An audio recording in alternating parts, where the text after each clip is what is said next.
જય શ્રી કૃષ્ણ, જય દ્વારકાધીશ મિત્રો. આજે આપણે અધ્યાય 17નો 19મો શ્લોક સમજીશું.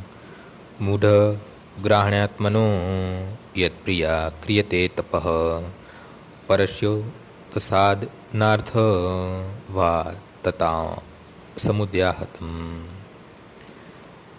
મૂર્ખામીને વશ થઈ આત્મ ઉત્પીડન માટે અથવા બીજાઓનો વિનાશ કરવા કે હાનિ પહોંચાડવા માટે જે તપ કરવામાં આવે છે તે તમોગુણવાળું હોય છે.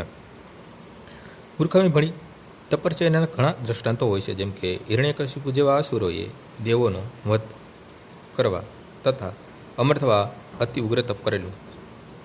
તેણે બ્રહ્માજી પાસે એવું વરદાન માંગ્યું કે અંત તો તેનો પૂર્ણ પુરુષોત્તમ પરમેશ્વર સંહાર કરેલું.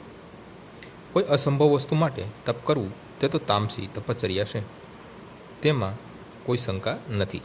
આજનો શ્લોક અહીં પૂર્ણ થાય છે. આવતીકાલે ફરીથી સવારે 6 વાગ્યે મળીશું. જય શ્રી કૃષ્ણ. શ્રી રામ શ્રી